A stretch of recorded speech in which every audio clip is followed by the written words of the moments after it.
मसवाई ला सुनानी नु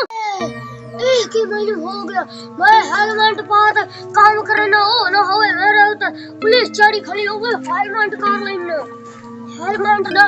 मोड़ो ना होवे मैंने 12 ना बनावना पवे मैं तो मिट्टी पाट के गई हूं घर भागो ओ भाई क्या बनना क्यों महीना ओ यार मैं पानी जंगल आवर गया था तो पुलिस आ गई यार हेलमेट के ते मेरे मोड़े मगर लग गई चलो बन्ना छांग लेना पानी अपना मेरा हां छांग ला मैं कानून नहीं आ जाऊंगा ना बाऊ है गलती ना करी पिया ना जावे मैंने तो पुलिस आई था टकरी आई था ना जावे पिया 4000 रुपया दे दे छे हां मैं बेल बनाने जाऊंगा ना बाऊ ना भरी पिया ना न नहीं जो बेल और मैं नहीं जानदा हां बेल ना भरी पिया चलान भरी जा अच्छा उन्ना तेरे भाग लेने ना पैसा दे दे होनी चा अच्छा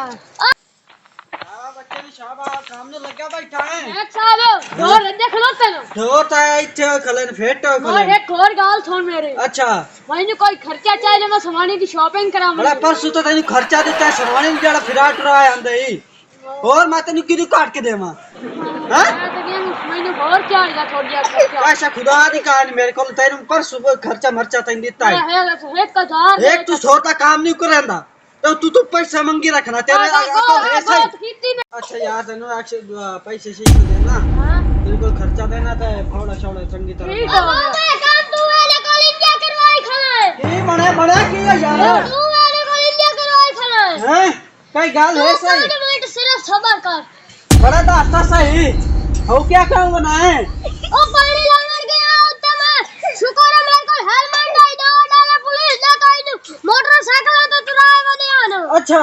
हां तो होड़ा से की कर रही है तू आ गई हेलमेट लगा तो मसवाई ला सुनानी नु एवे रोटियां ना पकावण देवी पिया रोटियां से का बंदे लगी खली वैसे मरियम निवा चंगी को तो साडे वास्ते मुसीबत बनाई खलिए सानू डगरा कहानी हाल मार लवणे बंद ना सीधा गले पे चढ़े खले हैं साडी सामानियां नु रोट हेलमेट तो बगैर रोटियां ने पैसा आ सकदे हैं मुसीबत से चढ़े खले हैं बकरियां का हेलमेट लाया वे किदू लाया तू है के मुसीबत गत कर हेलमेट चल ए हो ला तैਨੂੰ मैं का फौला मार तू टोटियां लगा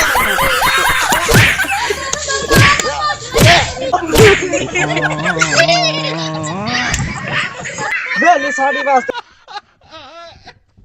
अस्सलाम वालेकुम दोस्तों अगर आपको हमारी इस टीम की अगर मेहनत आपको अच्छी लगती है तो इनको लाजमी सब्सक्राइब फॉलो और कमेंट शेयर वगैरह कर दीजिए यार